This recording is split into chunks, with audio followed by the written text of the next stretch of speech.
咁嘅，川姐姐，我聽你節目嗰個都有一段時間噶啦，咁我睇你直播間嘅話都有好多咁嘅評論員咁嘅，你想懟我啲評論員係嘛？減幾我一個人已經懟咗咁多嘅評論員啦。咁你話我啲評論員做乜鬼啊？唔係即係減嘅，我聽你個直播間咁多時間啦，我聽你個評論員嘅話都係想嗰個婚姻好噶嘛，突然間啊！即係我而家，你有回音啊，同埋咧，你手機滴滴聲嘅，你有冇唔好滴下滴下？我有監聽耳機嘅，你咧喺度吹氣，我都聽得到噶。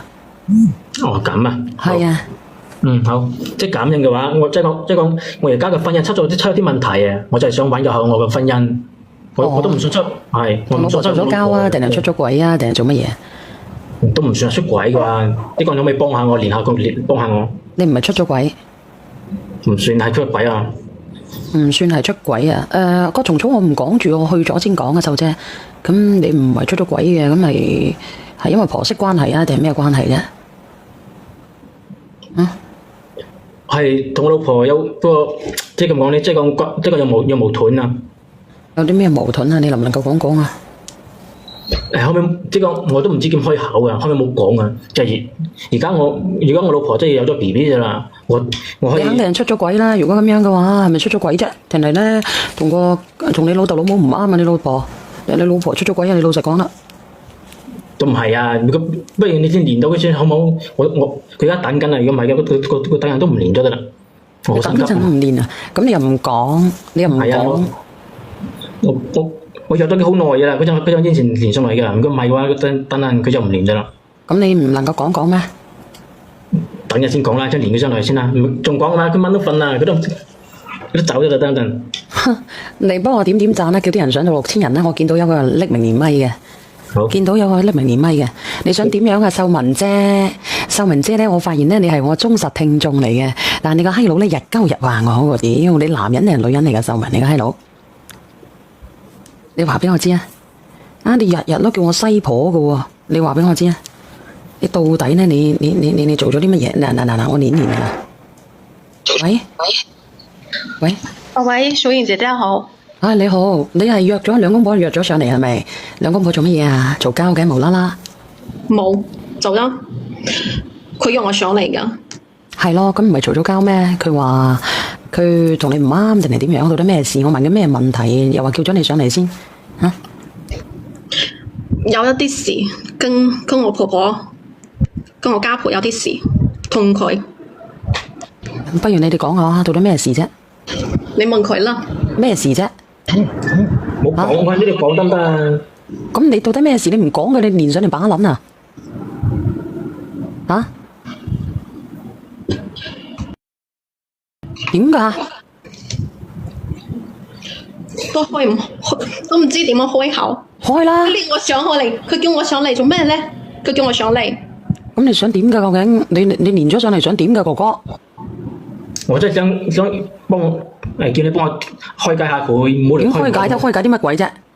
即係佢而家因為我同我媽有啲事，佢同我離婚。咩事啫？阿姐姐？佢同佢阿媽呢啲事，小妍姐姐你知道嘛？我突然連上嚟係因為我而家好攰噶啦，我也想快啲解脫啊！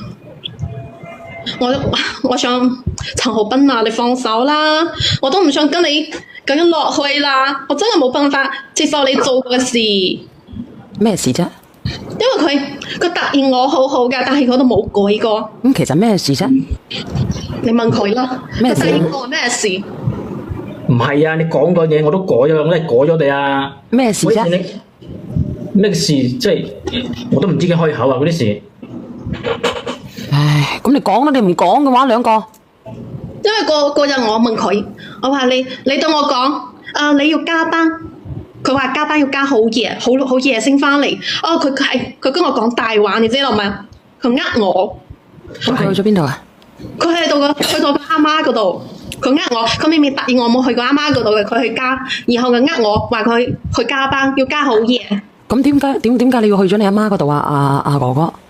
係因為我都唔係有意要欺騙佢噶，係因為我媽有唔舒服啊，得嗰個急性腸胃炎啊，我想去睇佢啊，但係佢唔睇佢可能唔睇佢啊，佢畢竟都係我媽嚟噶。咁點解你唔俾人哋去睇佢老母咧？人哋老母唔舒服，你都唔俾人哋睇咧？你哋因為婆媳有矛盾，你而搞到人哋咁樣啊？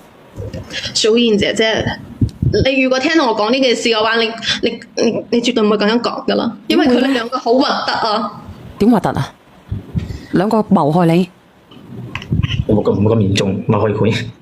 咁係咩事啫？我想問下你咧，你係咪你阿媽親生嘅呢個哥哥？肯定係啊！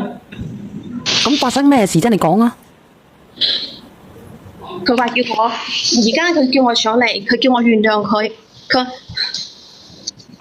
叫我冇呢件事好難開口啊！咩事啫？究竟咩事啫？佢跟佢老母，佢跟佢阿媽搞埋一齊啊！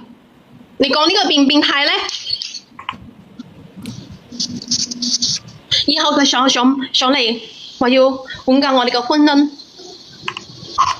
個咪叫搞笑㗎嘛？哥哥，啊？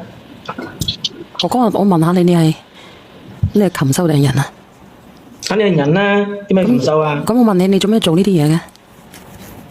咁我真係做一次啫，又咪一次原諒我一次唔得啊！而且呢個次我問你啊，你咪黐鳩撚柒線㗎？唔係啊，好正常㗎。你好正常啊，點解你要做呢啲嘢？你咩心態？你話俾我知。但我而家咪知錯咗咯。我問你，你做咩做呢啲嘢？我問你，你做咩做呢啲嘢啊？當時可能講我唔連接上來㗎。你點會連唔接上嚟咧？我問你，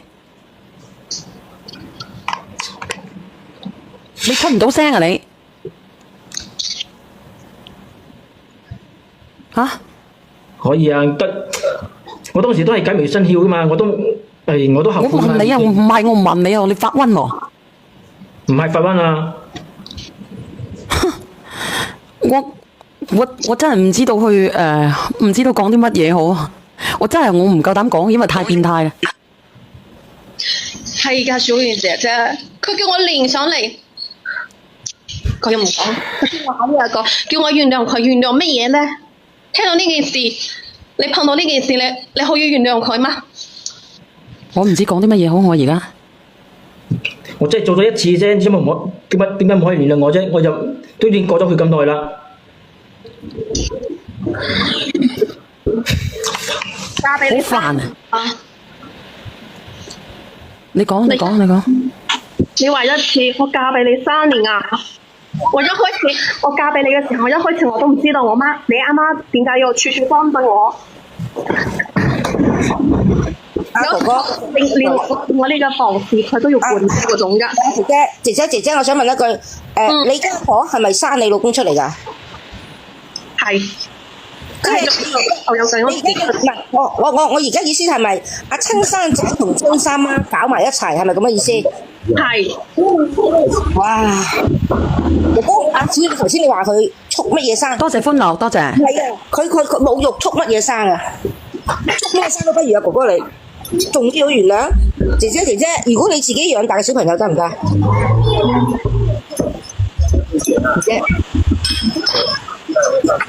姐姐可以。咁你按你自己心意去做啦。如果佢老公咧，阿小月，如果佢老公喺出邊有第三者咧，我就希望姐姐挽留呢段婚姻。但係親生仔同親生媽，哇！唔好講呢個親生乜嘢，好危險㗎呢個話題。我唔識講啊，俾我哋嘅大律律講下嗰個啦。你講啊，我唔識講嘢啊，對於呢個問題啊。大律律阿天你哥哥你講下。佢家呢個嘢叫做食老豆飯屌老母。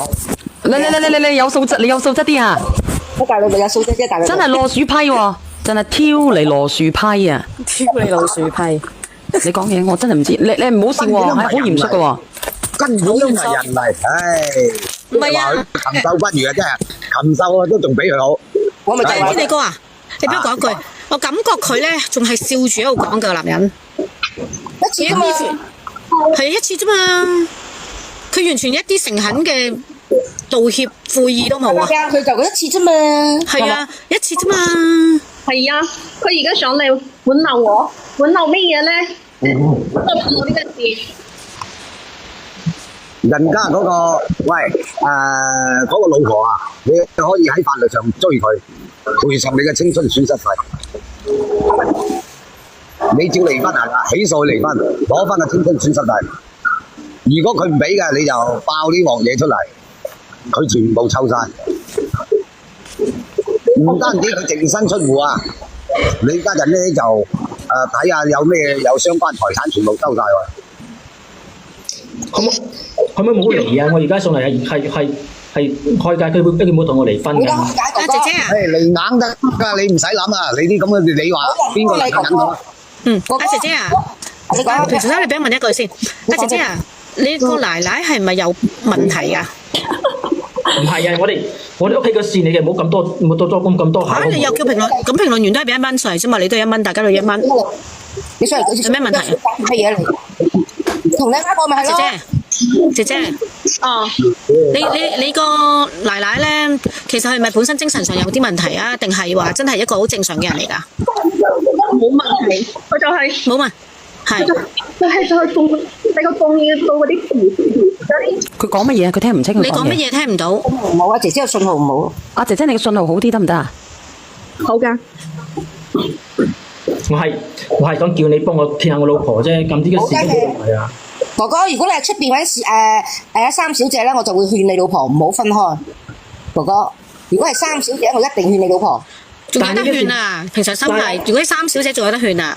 我都會勸，但係老母就冇得勸。你知唔知哥哥？你真係應咗一句啊，鬧你應老母啊！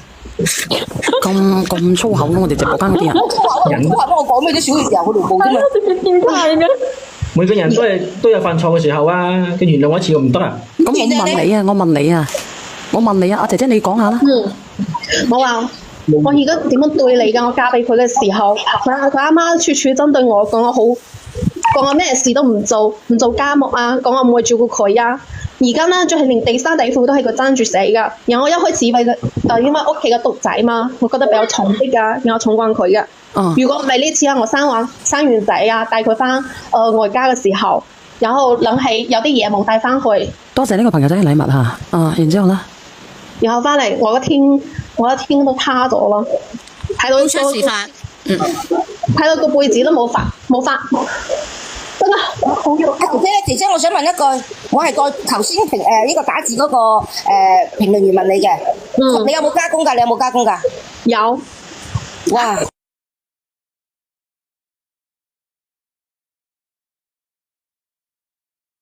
工呢平時呢就係中意啊釣魚啊，出去跟人探茶嗰啲㗎。然後平時間呢，仲有家婆就係喺屋企㗎。明白。我想問咧，姐姐啊，咁你嗰日翻去嗰日係晏晝嘅時間嚟嘅。喂，姐姐。係咪晏晝嘅時間嚟㗎？你翻到去撞到嗰一幕咁驚心動魄嘅一幕。係㗎，我翻去嘅時候睇到㗎。OK， 佢係咪唔使做㗎？你老公？因為我平時啦，我家公都唔喺屋企。明，唔係啊！你老公係咪唔使工作㗎？點解可以任何時間都可以翻去個阿媽屋企嘅？佢要上班。佢都幾得喎咁樣。到底係點樣㗎，姐姐？係啦。因為嗰次我咪帶我細路啊翻屋企翻娘家嘛，有啲嘢未冇攞，然後翻屋企睇到啲毛。